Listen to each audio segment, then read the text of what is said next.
You've just joined the Create Harmony podcast. Here we use our imagination as a way of listening to God, and we tune our senses to the magical presence of the Holy Spirit. We like to celebrate the changes of the seasons and all of the blessings you can find there. And you can find your place here. And while you're doing that, you might also find some peace. So I'm your host, Sally Burlington, and this is episode 94. And so we are ongoing on a series called Great Fall. We do this in the fall here, and it's all about gratitude and being grateful. And we call it Great Fall because it happens in the fall. So what that means is that we make a priority to see and embrace our blessings, and we give thanks. And in last week's episode, I relayed a story about gifts. It was a story written in a book by Debbie Maycomber, and it was all about how to see our gifts while we're here on earth and open them and embrace them. And for this week, I'm going to tell you a story from my own life about a gift that we received. And actually, it's two gifts. And those gifts were given to my children at the end of the summer. So here's what happened. We have a dear family friend who brought over a gift for each of my girls right before they left for school at the end of the summer. And when they opened these gifts, inside, there was a decorative box and a card, and the card had a sweet and loving note telling them how much they would continue to be cared for and prayed for and loved. And when you opened the box, when you saw this little decorative box, when you opened it, it was filled with little slips of paper with typed messages on them. So here are a couple of examples I borrowed from the box. I asked my daughters about it, and here are a couple examples so that you know what I mean. The first one is a little slip of paper says, "Don't compare yourself to others. There is no comparison between the sun and the moon. They shine when it's their time." And another example is, if you want to cheer yourself up, you should try cheering up someone else. And a third example is, "May you enjoy a happy, peaceful week filled with kindness and love." So some of the little slips of paper are scriptures with our daughter's name inserted into the verse, or some of them are just little short prayers. And this is called a box of blessings. Now, y'all, I loved this idea. What a kind and thoughtful gift.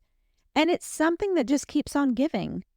And another thing I liked about it was, when you go off to college, it's easy to forget how beloved you are. You get caught up in all the chaotic things going on around you. But this gift draws you back to who you are and what you are, a beloved child of God.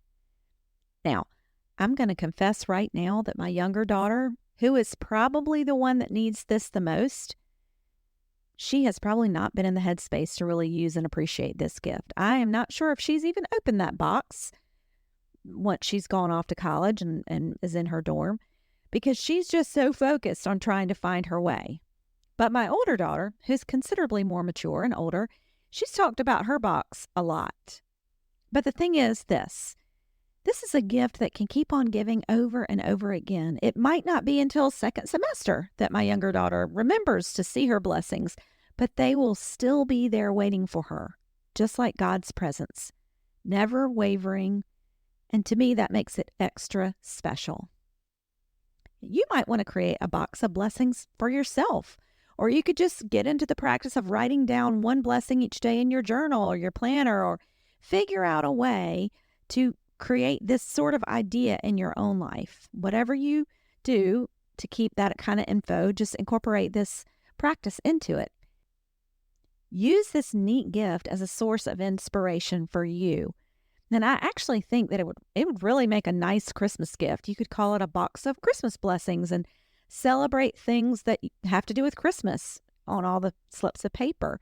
And then you could get it out each year during Advent and celebrate those things all over again. So there's so much possibility here. Just create in your own life what works for you, but take the idea of a box full of blessings. So for our closing today, I'm going to read a litany, and it's called A Litany of Thanksgiving, and it's written by Howard Thurman, and it goes like this. Today I make a sacrament of thanksgiving. I begin with the simple things of my days: fresh air to breathe, cool water to drink, the taste of food, the protection of houses and clothes, the comforts of home. For these I make an act of thanksgiving this day. I bring to mind all the warmth of humankind that I have known, my mother's arms, the strength of my father, the playmates of my childhood, the wonderful stories brought to me from the lives of many who walked of days gone by when fairies and giants and all kinds of magic held sway. The tears I have shed, the tears I have seen, the excitement of laughter and the twinkle in the eye with its reminder that life is good.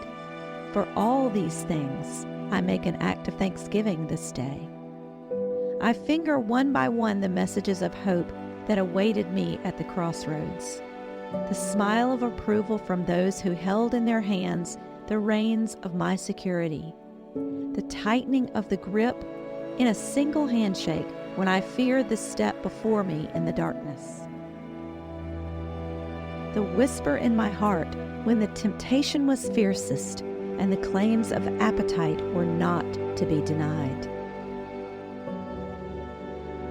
The crucial words said, the simple sentence from an open page when my decision hung in the balance.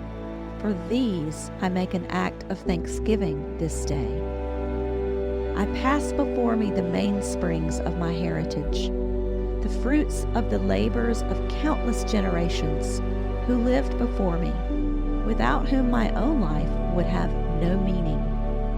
The seers who saw visions and dreamed dreams, the prophets who sensed a truth greater than the mind could grasp, and whose words could only find fulfillment in the years which they would never see.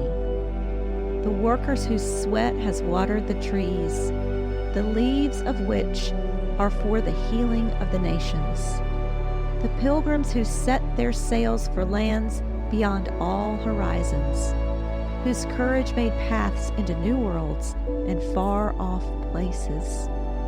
The saviors whose blood was shed with a recklessness that only a dream could inspire and God would command.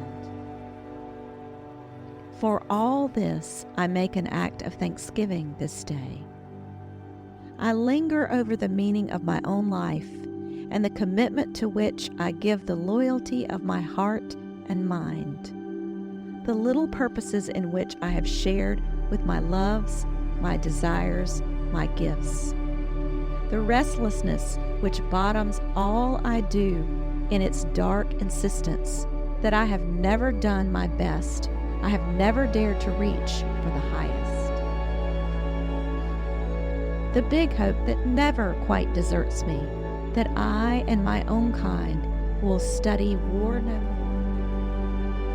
that love and tenderness and all the inner graces of almighty affection will cover the life of the children of God as the waters cover the sea.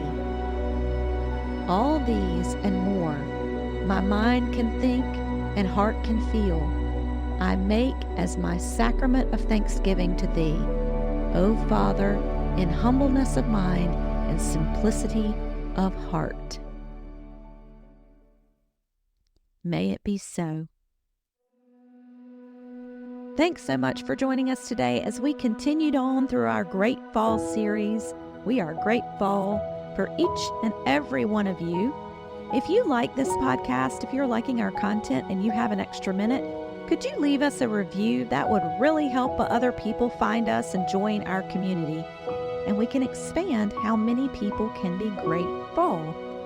We appreciate that so much, and we'll be back next week with some more lessons on gratitude. And until next time, peace.